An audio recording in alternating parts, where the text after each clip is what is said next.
अगर कोई हमारे प्रिय रतन टाटा से कहे तुम्हें गाड़ी बनाने नहीं आती तो क्यों बना रहे हो, और खुद 22 साल बाद अपनी कार कंपनी इंडिया में बंद करके चले जाए, तो आप उसे क्या कहोगे?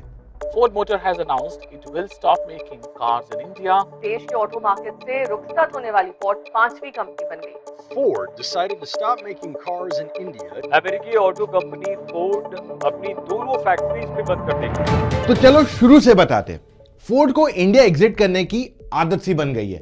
उन्होंने पहले बार इंडिया छोड़ा था 1953 में। ये बात शायद आपको नहीं पता होगी। फोर्ड ने इंडिया इसलिए छोड़ा था क्योंकि इंपोर्ट रेस्ट्रिक्शंस बढ़ते जा रहे थे और फोर्ड को इंडिया में मैन्युफैक्चर नहीं करना था। जहां एक तरफ हर्षद मेहता 1991 में स्टॉक मार्केट में स्कैम कर रहा था, वहीं दूसरी तरफ इंटरनेशनल कंपनीज इंडिया में आने का प्लानिंग कर रहे थे। ये इसलिए हुआ क्योंकि 1991 में इंडिया ने अपनी इकोनॉमी खोल दी थी to all the global players. तो फूड इंडस्ट्री में मैकडॉनल्ड्स एंड डोमिनोज की एंट्री हुई इंडिया में, वहीं पे ऑटो इंडस्ट्री में Hyundai, Toyota and even Opel India में एंटर करने की तैयारी कर रहे थे। वहीं एंट्री हुई फोर्ड की इंडिया में। इन्होंने 50-50 पार्टनरशिप किया महिंद्रा के साथ और इंट्रोड्यूस की अपनी एस्कॉर्ट। अब फोर्ड के यहां पे दो लॉजिक्स थे। पहला, उन्होंने इंडियन कार बायर्स को अंडर एस्टिमेट किया। इंडियन इकोनॉमी क्लोज थी, दैट मींस यहां पे न्यू टेक्नोलॉजीज नहीं आई थी, तो उन्होंने सोचा कुछ भी इंडिया में इंट्रोड्यूस करेंगे तो वो चल जाएगा। जहां एक तरफ एस्कॉर्ट दुनिया भर में बंद होते जा रही थी, उन्होंने उसको इंडिया में लॉन्च किया 1995 में। दूसरा, फोर्ड का यह मानना था कि हम फोर्ड को उसके ओरिजिनल अमेरिकन अवतार में ही एक्सेप्ट करेंगे, जैसे हमने मैकडॉनल्ड्स एंड डोमिनोज किया था। अब यहां पे फोर्ड एक बात भूल गया कि मैकडॉनल्ड्स ने जब इंडिया में एंट्री की तो उन्होंने अपने वेजिटेरियन ऑप्शंस बढ़ा दिए, उन्होंने उसको कंप्लीटली इंडियनाइज किया था, और वहीं पे डोमिनोज की भी स्ट्रैटेजी कुछ सिमिलर थी। अब एस्कॉर्ट जो है एक पुरानी 1.3 लीटर पेट्रोल के साथ इंट्रोड्यूस की गई थी, जिसमें बहुत ज्यादा पावर तो नहीं था, साथ ही में पावर शेयरिंग तक नहीं ऑफर कर रहे थे, रियर में पावर विंडोज भी नहीं आता था। फोर्ड को यह जान के बहुत ताज्जुब हुआ कि इंडियंस एस्कॉर्ट लेते टाइम भी माइलेज कंसिडर करे, जो उनकी स्टडी में शायद मिसिंग था। अब एस्कॉर्ट के फेलियर के बाद फोर्ड ने महिंद्रा के साथ अपनी पार्टनरशिप को किया खत्म और साथ ही में लाए एक नया प्रोडक्ट। इसके लिए की नई इन्वेस्टमेंट्स, और इस बार की प्रॉब्लम थी गलत प्रोडक्ट। लेट 90s में फोर्ड एक ग्लोबल कार कंपनी थी, वहीं पे दूसरी तरफ Hyundai जो एक काफी छोटी कंपनी थी, उन दिनों में इंडिया में अपने पैर जमाने की कोशिश कर रही थी। फोर्ड के पास था पैसा, टेक्नोलॉजी और इवन ब्रांड नेम, जो Hyundai का इतना स्ट्रांग नहीं था। अब दोनों कंपनीज ने तमिलनाडु में सेम टाइम पे अपने नए प्लांट का कंस्ट्रक्शन शुरू किया, लेकिन Hyundai का प्लांट पूरे 1 साल पहले कंप्लीट हुआ व्हेन कंपेयर्ड टू फोर्ड। अब जहां एक तरफ Hyundai ने इंडियन मार्केट को कैप्चर करने के लिए सैंट्रो लाई थी, फोर्ड ने अपनी चेन्नई प्लांट से लॉन्च की थी आइकॉन। अब फोर्ड जो है एक वन मॉडल कार कंपनी बन गई थी फ्रॉम 99 टिल 2010। मैं आपको एक्सप्लेन करता हूं इसका मतलब क्या होता है। फोर्ड ने आइकॉन 99 में इंट्रोड्यूस की, लेकिन उसके बाद की जो भी गाड़ियां लाई वो इतने नंबर्स कभी कर ही नहीं पाए। फ्यूजन आई, मॉन्डियो आई, इवन एंडेवर आई। सो ये गाड़ियां उनके लिए नंबर्स नहीं ला पाई।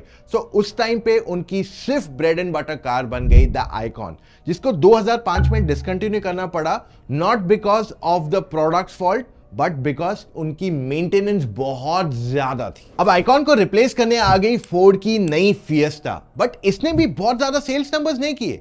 जो कार बायर्स थे उनके दिमाग में अब ये बात बैठ चुकी थी कि फोर्ड की गाड़ियां महंगी है टू मेंटेन। तो फोर्ड ने एक मार्केटिंग कैंपेन शुरू की थी, जिसमें उन्होंने लगभग 10 साल बिता दिए टू शो दैट फोर्ड की गाड़ियां बहुत महंगी नहीं है to maintain, they are affordable for Indians. और उसके बाद फोर्ड ने एक हाईली लोकलाइज्ड गाड़ी इंट्रोड्यूस की 2010 में, जिसको हम फीगो के नाम से जानते हैं। जहां एक तरफ फोर्ड इंडिया में स्ट्रगल कर रहा था, वहीं पे Hyundai ने एक major chunk of market capture कर दिया था। उनकी Santro, i10, i20, Verna and even Accent जैसे प्रोडक्ट्स काफी हिट हो गए थे। फीगो जो है फोर्ड का सबसे बड़ा हिट प्रोडक्ट इंडिया में बन गया, लेकिन फिर भी फोर्ड जो है एक वन मॉडल कार कंपनी ही थी। 2013 में फोर्ड ने यह बैरियर भी तोड़ दिया जब उन्होंने अपना second hit product EcoSport को इंडिया में इंट्रोड्यूस किया। अब यहां से शुरू होती है फोर्ड की सही प्रोडक्ट पर गलत स्ट्रैटेजी। अब 2011 में फोर्ड ने यह प्रेडिक्ट किया कि इंडियन का मार्केट जो है 7 मिलियन गाड़ियां बनाएगा और बेचेगा। तो इस वजह से उन्होंने अपने एग्जिस्टिंग जो चेन्नई प्लांट है उसे ना यूज करके एक ब्रांड न्यू प्लांट बनाया सानंद गुजरात में, जो उन्हें $1 बिलियन का पड़ा है। अब ये नए प्लांट में उन्होंने न्यू जनरेशन की फीगो, एस्पायर और फ्रीस्टाइल बनाई। ये ना केवल इंडियन मार्केट के लिए बट एक्सपोर्ट्स के लिए भी प्लांट को बनाया गया। अब फोर्ड को अगर ये प्लांट को प्रॉफिटेबल रखना है तो उसके लिए कम से कम 1 लाख गाड़ियां एक साल में बनानी थी, बट उन्होंने उसका 20% भी नहीं अचीव कर पाए। इसके 2 रीजन है। एक तो इंडियन मार्केट 7 मिलियन के साइज का अभी तक नहीं बन पाया है, दूसरा इनके एक्सपोर्ट्स भी उतने ज्यादा नहीं थे जो उन्होंने प्रेडिक्ट किए थे। कोविड आने के बाद 2021 में फोर्ड के एक्सपोर्ट्स खत्म ही हो गए थे, क्योंकि जिन देशों को वो गाड़ियां एक्सपोर्ट कर रहे थे वहां पे रिसेशन आ गया था। अब फोर्ड की इकोस्पोर्ट और एंडेवर डेफिनेटली इंडिया में बिक रही थी, बट जो उनका गुजरात प्लांट था वहां पे उनके लॉसेस काफी बढ़ गए थे। अब पिछले 10 सालों में फोर्ड ने $2 बिलियन के लॉसेस अक्यूमुलेट किए, यानी कि 15,000 करोड़ रुपए। अब फोर्ड ने काफी जगहों पे गलत खर्चे किए। जैसे उनका जो यूएस का प्लांट है वहां पे बहुत सारे टॉर्नेडोज आते रहते, तो उसको एक स्पेसिफिक टाइप का कंस्ट्रक्शन दिया जाता है। अब इंडिया में उस प्रकार के टॉर्नेडोज नहीं आते, लेकिन फिर भी उन्होंने उसी टाइप का कंस्ट्रक्शन किया, जिस वजह से इनका कॉस्ट काफी ज्यादा बढ़ गया टू मेक दैट प्लांट। 2015 में फोर्ड ने एस्पायर लॉन्च की, जो एक बहुत ही स्ट्रॉन्ग प्रोडक्ट था और ये डिजायर के अगेंस्ट लॉन्च किया गया था। अब इस गाड़ी को ना ही कुछ ज्यादा प्रमोशन किया गया, ना ही इस पे ज्यादा मार्केटिंग स्पेंड किया गया, जिस वजह से इसकी सेल्स उतने ज्यादा नहीं थे। अब फोर्ड जो है अपने एम्प्लॉयज को काफी ज्यादा सैलरीज देता था कंपेयर टू द इंडस्ट्री। अब ये एम्प्लॉयज के लिए तो काफी अच्छा है, बट बिजनेस के लिए उतना अच्छा नहीं था। फोर्ड उतने सेल्स कर ही नहीं पा रहा था जिससे वो ये कॉस्ट इजीली रिकवर कर पाए। अब देखिए, इंडिया जो है हमेशा से एक स्मॉल कार मार्केट रहा है। मारुति अपनी स्ट्रेंथ्स पे खेलते हुए आज इस मार्केट को डोमिनेट कर रहा है। वहीं पे फोर्ड किसके लिए जाना जाता है? अपने बड़े साइज की एसयूवीज, पिकअप ट्रक्स के लिए। वो उस कैटेगरी को छोड़ के मारुति सुजुकी के साथ कंपीट करने आया छोटी कार कैटेगरी में। तो इंडियन का मार्केट जो है 2015-16 तक प्रीडोमिनेंटली स्मॉल कार मार्केट रहा था। अब यहां पे जो है बड़े साइज की गाड़ियां या एसयूवीज की डिमांड काफी ज्यादा बढ़ रही है। तो फोर्ड को अपने स्ट्रेंथ्स पे खेलने की जगह वो मारुति के साथ स्मॉल कार कैटेगरी में कंपीट कर रहा है। अब ये एक इंटरेस्टिंग पार्ट है। फोर्ड ने जो है इकोस्पोर्ट के सक्सेस के बाद एक बड़े साइज की एसयूवी पे काम करना शुरू किया। ये एक्चुअल में जो पहले जनरेशन की क्रेटा थी उससे कंपीट करने वाली थी। इसका कोड नेम था B772। फोर्ड ने इस गाड़ी पे टेस्टिंग भी की, लेकिन फाइनली इस प्रोजेक्ट को स्क्रैप कर दिया, क्योंकि उनका पूरा अटेंशन जो था ना वो स्मॉल कार मार्केट की तरफ था। अब कुछ एक्सपर्ट्स का ये मानना है कि फोर्ड अपने प्रेजेंट डे के हिसाब से डिसीजंस ले रहा है, वेरएज काफी सारी कंपनीज है जैसे सुजुकी या Hyundai जिन्होंने लॉन्ग टर्म प्लान के हिसाब से इंडिया में इन्वेस्टमेंट्स किए हैं। अब फोर्ड इंडिया में आएगा कि नहीं समझने से पहले ये इंपॉर्टेंट है समझना कि फोर्ड ने इंडिया छोड़ा क्यों। अब अपने लॉसेस को कम करने के लिए फोर्ड ने फिर से महिंद्रा के साथ जॉइंट वेंचर किया 2017 में।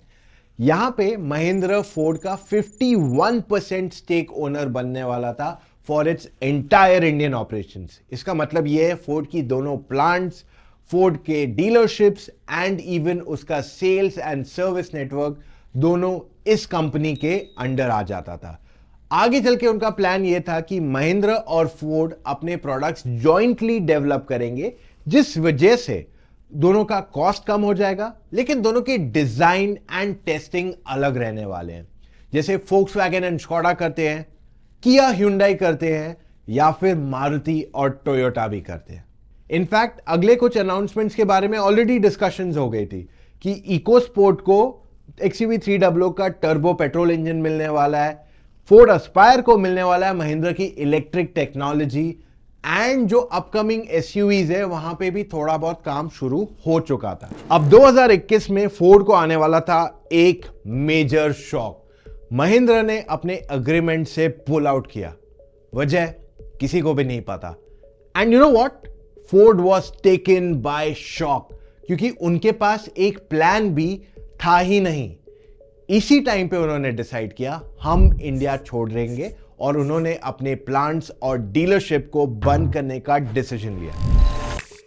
वो कहते हैं ना, what goes around comes back also. तो फोर्ड ने अपना गुजरात प्लांट उसी टाटा मोटर्स को बेच दिया है, और जो उनका चेन्नई प्लांट है उसका ऑक्शन सेल रोक के अब वो इंजीनियर्स हायर करने की देख रहे हैं। इसका मतलब ये है कि फोर्ड का Chennai plant will be functional. अब फोर्ड जो है दो चीजें कर सकता है, अपने चेन्नई प्लांट में गाड़ियों को असेंबल करके इंडियन मार्केट में बेचे, लेकिन वहां पे वो हायर एंड गाड़ियां बेचेगा, एंडेवर, रैप्टर या फिर इवन द मस्टैंग। वेरास उनका दूसरा प्लान हो सकता है कि हम इंडिया में गाड़ियां असेंबल या मैन्युफैक्चर करें और उसे ग्लोबल मार्केट में केवल एक्सपोर्ट करें, इंडियन मार्केट के लिए बना ही नहीं। अब हमारा मानना तो यह है कि फोर्ड इंडिया में नए जनरेशन की एंडेवर लाने वाला है। Does that make you excited? तो मुझे कमेंट्स में बताइए। और अगर आप सोच रहे हैं कि मुझे गाड़ी लेनी है, I don't know which car to buy, confusion बहुत है, तो इन दैट केस आप मुझसे या मेरी टीम ऑफ एक्सपर्ट से फोन कॉल पे जुड़ के अपने सारे डाउट्स क्लैरिफाई कर सकते हो। ऐसी सर्विस कोई और आपको नहीं देता है। करना क्या आपको इसके लिए?